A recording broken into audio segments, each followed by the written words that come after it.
Weather ಯಾವ ತರ ಅಂದ್ರೆ ಇದು ಕೋಟಿ ಕೊಟ್ಟರು ಸಿಕ್ಕಂತ ವೆದರ್. ಬೇಸಿಗೆಲ್ಲೂ ಕೂಡ ನಮ್ಗೆ ಹೆಂಗ್ ಫಾಗ್ ಕವರ್ ಆಗ್ತಾ ಇದೆ ಅಂದ್ರೆ ರೈಡರ್ಸ್ ಗಳಿಗೆ ಹೇಳ್ ಮಾಡಿಸಿದ ಜಾಗ ಅಲ್ವಾ ಇದು. ಆಫ್ ರೋಡ್ ಬೈಕಿಂಗ್ ಏನಾದ್ರು ಇದ್ರೆ ಅದೇ ನಾರ್ಮಲ್ ಗಾಡಿಲಿ ಯಾವ್ದನ್ನು ಡ್ರೈವ್ ಮಾಡಕ್ಕಾಗಲ್ಲ. 4x4 ಅಲ್ಲೇ ಬರ್ಬೇಕು. ಅದು 4 ವೀಲ್ ಪಕ್ಕಾ ಡ್ರೈವರ್ ಆಗಿರ್ಬೇಕು. ನಾನು ಸಿಟಿಲಿ ಓಡಿಸ್ಕೊಂಡು ಗಾಡಿಲಿ ನಾನು ಓಡಿಸ್ತೀನಿ ಅಂದ್ರೆ ಅನಾಹುತಗಳು ಜಾಸ್ತಿ ಆಗ್ತವೆ. ಅದು ಇಲ್ಲೇ ಡ್ರೈವ್ ಮಾಡಿ ಗೊತ್ತಿದ್ದಂತರು ತಿಳಿದರ ಜೊತೆ ಬಂದ್ರೆ ತುಂಬಾ ಚೆನ್ನಾಗಿ ಒಂದು ಫ್ಯಾಮಿಲಿ ಎಂಜಾಯ್ಮೆಂಟ್ ಮಾಡ್ಕೊಂಡು ಒಂದು ಮಕ್ಕಳಿಗೆ ಒಳ್ಳೆ ಗಾಳಿ ಒಳ್ಳೆ ವಾತಾವರಣ ಮಾಡ್ಕೊಂಡು ಈ ತರ ಗಾಳಿ ಈಗ ಒಂದು 1 ಅವರ್ ಕುಡಿದ್ರೆ ಯಾವ್ದೋ ಒಂದು ಕಾಯಿಲೆಗೆ ಹೆಲ್ಪ್ ಆಗುತ್ತೆ ಈ ತರ ತಂಗಾಳಿ.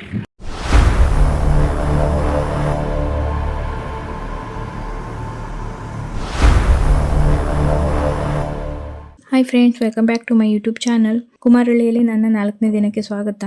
ಇವತ್ತು ಸುಗ್ಗಿಯ ಕೊನೆ ದಿನ ಆಗಿರೋದ್ರಿಂದ ಪುಷ್ಪಗಿರಿ ಬೆಟ್ಟದ ಮೇಲಿರುವಂತಹ ಶಾಂತ ಮಲ್ಲಿಕಾರ್ಜುನನ ದೇವಸ್ಥಾನದಲ್ಲಿ ಊರವರೆಲ್ಲರೂ ಸೇರಿ ಪೂಜೆ ಸಲ್ಲಿಸ್ತಾರೆ. ಹಾಗಾಗಿ ದೇವಸ್ಥಾನಕ್ಕೆ ಅಂತ ಹೋದ್ವಿ. ಅಲ್ಲಿ ಪೂಜೆ ಮಾಡಿಸ್ಕೊಂಡು ಎಲ್ರಿಗೂ ಒಳ್ಳೇದ್ ಮಾಡಪ್ಪ ಅಂತ ಕೇಳ್ಕೊಂಡು ಹೊರಗಡೆ ಬಂದು ದೇವಸ್ಥಾನದ ಸುತ್ತ ನೋಡ್ತಾ ಓಡಾಡ್ಕೊಂಡು ಕೂತಿದ್ವಿ. ಹಾಗೆ ಒಂದು ಸಂಪಿಗೆ ಮರ ಕೂಡ ಕಾಣಿಸ್ತು. ಮರ ತುಂಬಾ ಹೂ ಬಿಟ್ಟಿತ್ತು. ನನಗೆ ಸಂಪಿಗೆ ಹೂ ಅಂದ್ರೆ ತುಂಬಾ ಇಷ್ಟ. ಕೀಳಕ್ಕೆ ತುಂಬಾ ಹೈಟಲ್ಲಿ ಕೂಡ ಇತ್ತು. ಯಾವುದು ಕೋಲ್ ಕೂಡ ಸಿಗ್ತಾ ಇರಲಿಲ್ಲ. ಸೊ ಹಾಗಾಗಿ ನಮ್ಮ ಮನೆಯವರು ಯಾವ್ದ್ರಲ್ಲಿ ಹೂ ಕೀಳ್ತಾ ಇದ್ದಾರೆ ನೋಡಿ. ಇದು ನನ್ನ ಕ್ಯಾಮ್ರಾದ ಸ್ಟಿಕ್ಕು.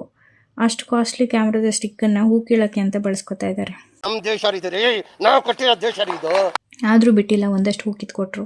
ಪ್ರೀತಿಯಿಂದ ಕಿತ್ಕೊಟ್ರಲ್ಲ ಅಂತ ಅನ್ಕೊಂಡು ನಾನು ಕೂಡ ಹೂ ಮಾಡ್ಕೊಂಡೆ. ಅಷ್ಟೊತ್ತಿಗೆ ಆಲ್ರೆಡಿ ಲಂಚ್ ಟೈಮ್ ಕೂಡ ಆಗಿತ್ತು. ಸೊ ವೆರೈಟಿ ಆಫ್ ಊಟ ಮಾಡಿಸಿದ್ರು. ನಾವು ಕೂಡ ಊಟ ಮಾಡಿಕೊಂಡು ಅಲ್ಲಿಂದ ಹೊರಟಿದ್ದು ನನ್ನ ಫ್ರೆಂಡ್ ತಂಗಿ ಮನೆಗೆ. ತುಂಬಾ ದಿನದಿಂದ ಕರಿತಾ ಇದ್ರು, ಸೊ ಹೋಗಿರ್ಲಿಲ್ಲ. ಟೆಂಪಲ್ ಹತ್ರದಲ್ಲೇ ಮನೆಗೆ ಬರೋ ರೋಡಲ್ಲೇ ಇದೆಯಲ್ಲ ಅಂತ ಅಂದ್ಬಿಟ್ಟು ಹೋಗೋಣ ಅಂತ ಹೋದ್ವಿ. ಅವ್ರ ತೋಟದಲ್ಲಿರುವಂಥ ಫ್ರೂಟ್ಸ್ನ ತಿಂದು ಜ್ಯೂಸ್ ಕುಡಿಯೋರೆಲ್ಲ ಜ್ಯೂಸ್ ಕುಡಿತಾ ಇದ್ರು. ಸ್ವಲ್ಪ ಟೈಮ್ ಅಲ್ಲೇ ಸ್ಪೆಂಡ್ ಮಾಡಿ ಮತ್ತೆ ಫ್ರೆಂಡ್ ಮನೆ ಕಡೆ ಹೊರಟ್ವಿ. ಬರಬೇಕಾದ್ರೆ ಸೀನ್ರಿ ಅಂತೂ ಸ್ವರ್ಗದ ಥರನೇ ಕಾಣಿಸ್ತಾ ಇತ್ತು. ಸುಮ್ಮನೆ ನನ್ನ ಫ್ರೆಂಡ್ನ ಬೆಟ್ಟದ ಮೇಲೆ ಹೋಗ್ಬೋದಾ ಅಂತ ಕೇಳಿದಾಗ ಸಂಜೆ ಹೋಗೋಣ ಅಂತ ಅಂದರು. ಮನೆಗೆ ಹೋಗಿ ಸ್ವಲ್ಪ ರೆಸ್ಟ್ ಮಾಡಿ ಬೆಟ್ಟಕ್ಕೆ ಸನ್ಸೆಟ್ ನೋಡೋಣ ಅಂತ ಹೊರಟ್ವಿ. ಅಲ್ಲಿ ನಮ್ಮ ಗಾಡಿ ಹೋಗಲ್ಲ. ಸೊ ಹಾಗಾಗಿ ಫ್ರೆಂಡ್ ಅವರ ಅಂಕಲ್ ಮಗನ ಜೀಪಲ್ಲಿ ಕರ್ಕೊಂಡೋದ್ರು.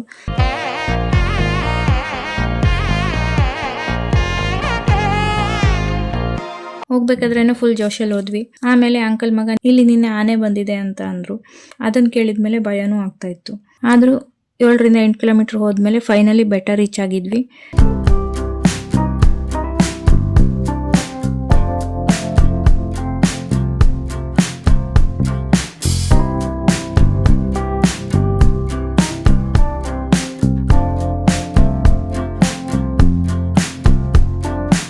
ಸನ್ಸೆಟ್ ನೋಡೋಣ ಅಂತ ಹೋದ್ರೆ ನಾವೇ ಶಾಕ್ ಆಗಿದ್ವಿ. ಇಂಥ ಬೇಸಿಗೆಯಲ್ಲೂ ಕೆಳಗಡೆ ನೋಡಿದ್ರೆ ತುಂಬಾ ಬಿಸಿಲಿತ್ತು, ಮೇಲೆ ನೋಡಿದ್ರೆ ಫುಲ್ ಚಳಿಗಾಲದಲ್ಲಿ ಇರೋ ತರ ಫಾಗ್ ಇಂದ ಕವರ್ ಆಗಿತ್ತು. 1000 ಫೀಟ್ ಹೈಟ್ ಬರ್ಬೋದು ಅಂತ ಅನ್ಕೋತೀವಿ. 1000 ಫೀಟ್ ಅಂತರ ಇದೆ.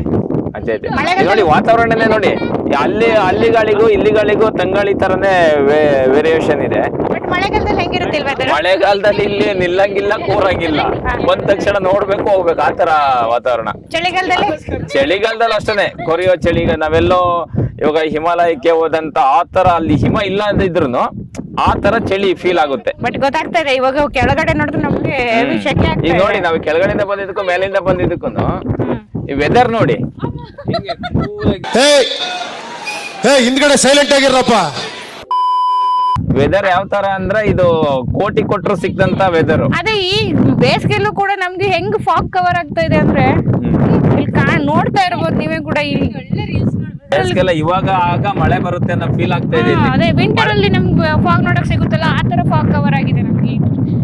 ಇವಾಗ 6 ಗಂಟೆ ಆಗಿದೆ, ಬಟ್ ಈಗ 6 ಗಂಟೆಲೂ ಕೂಡ ನಮ್ಗೆ ವಿಂಟರ್ ಅಲ್ಲಿ ಫಾಗ್ ಕವರ್ ಆದಂಗೆ ಆ ತರ ಫಾಗ್ ಕವರ್ ಆಗ್ತಾ ಇದೆ. ಬಟ್ ಕೆಳಗಡೆ ಹೋದ್ರೆ ನಮ್ಗೆ ಮತ್ತೆ ಶೆಕೆ ಇರಕ್ಕಾಗ್ತಾ ಇಲ್ಲ ಮನೇಲಿ. ಅದೇ ನಾರ್ಮಲ್ ಗಾಡಿಲಿ ಯಾವ್ದನ್ನು ಡ್ರೈವ್ ಮಾಡಕ್ಕಾಗಲ್ಲ. 4x4 ಅಲ್ಲೇ ಬರ್ಬೇಕು. ಅದು 4 ವೀಲ್ ಪಕ್ಕಾ ಡ್ರೈವರ್ ಆಗಿರ್ಬೇಕು. ಗೊತ್ತಿದ್ದಂತರು ಇಲ್ಲಿ ಬಂದು ಆರಾಮಲ್ಲಿ ಹೋಗ್ಬೋದು. ಮತ್ತೆ ರೈಡರ್ಸ್ ಗಳಿಗೆ ಹೇಳ್ ಮಾಡಿಸಿದ ಜಾಗ ಅಲ್ವಾ ಇದು. ಆಫ್ ರೋಡ್ ಬೈಕಿಂಗ್ ಏನಾದ್ರು ಇದ್ರೆ ಬಂದು ಹೋಗ್ಬೋದು ಅಷ್ಟೇ.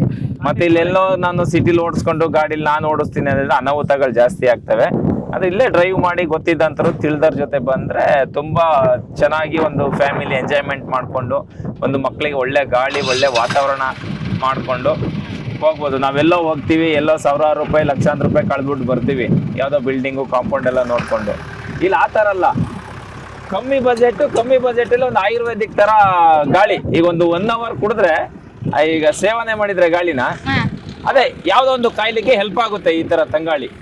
ಇಲ್ಲಿ ಪರಿಸರ ತುಂಬಾ ಅಚ್ಚುಕಟ್ಟಾಗಿದೆ. ಈ ತರ ಬೇರೆ ಬೇರೆಯವರೆಲ್ಲ ಬಂದು ಹೋದ್ರೆ ಅದು ಹಾಳು ಮಾಡ್ತಾರೆ ಅನ್ನೋ ಭಯದಿಂದ ಇಲ್ಲಿ ಯಾವುದೇ ತರದ ನಾವು ಪಬ್ಲಿಕ್ ಸಿಟಿ ಆಗ್ಲಿ ಬೋರ್ಡ್ ಆಗ್ಲಿ ಏನು ಮಾಡ್ಕೊಂಡಿಲ್ಲ. ನಮ್ಮ ಪಂಚಾಯತಿ ವತಿಯಿಂದ ಒಂದು ಫೋನ್ ಮಾಡ್ಕೊಂಡ್ರೆ ಅವ್ರಿಗೆ ಟೈಮಿಂಗ್ಸ್ ಕೊಟ್ರೆ ಒಂದು ಅರ್ಧ ಗಂಟೆ ಮುಂಚಿತವಾಗಿ ರೆಡಿ ಆಗಿದ್ದು ನಿಮಗೆ ವೆಯ್ಟ್ ಮಾಡ್ತಾ ಇರ್ತಾರೆ. 9482-789-618 ಈ ನಂಬರಿಗೆ ಕಾಂಟ್ಯಾಕ್ಟ್ ಮಾಡಿ. ಅಂಕಿತ್ ಗೌಡ ಅಂತ ಇಲ್ಲೇ ಬಚ್ಚಳ್ಳಿ ಅಕ್ಕಪಕ್ಕದಲ್ಲಿ ಇರ್ತಾರೆ.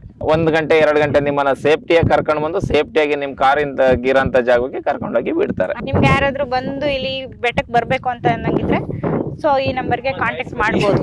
ಅಲ್ಲೇ ಸ್ವಲ್ಪ ಟೈಮ್ ಇದ್ದು ಎಂಜಾಯ್ ಮಾಡಿಕೊಂಡು ಫೋಟೋ ವಿಡಿಯೋಸ್ ಎಲ್ಲ ತಗೊಂಡು ಚಳಿಗೆ ಇರೋಕ್ಕಾಗ್ತಾ ಇರ್ಲಿಲ್ಲ, ಕತ್ಲು ಬೇರೆ ಆಗಿತ್ತು. ಮತ್ತೆ ಆನೆಗಳು ಕೂಡ ಇಲ್ಲಿ ವೆದರ್ ಎಂಜಾಯ್ ಮಾಡಕ್ಕೆ ಬರ್ತವೆ ಅಂತ ಅಂದಿದ್ರಲ್ಲ, ಸೊ ಇದೇ ಭಯದಲ್ಲಿ ನಾವು ಅಲ್ಲಿಂದ ಹೊರಟ್ವಿ. ಬರೀ ಇಂಥದೆಯಾ? ನೀವು ಈ ವಿಡಿಯೋ ನೋಡಿದ್ರೆ ಹೋಗ್ಬೇಕು ಅನ್ಸಿದ್ರೆ ಇದು ಇರೋದು ಮಡಿಕೇರಿಯಲ್ಲಿರುವ ಮಲ್ಲಳ್ಳಿ ಫಾಲ್ಸ್ ನಿಯರ್ ಕುಮಾರಳ್ಳಿ ಗ್ರಾಮದಲ್ಲಿ ಬರುತ್ತೆ.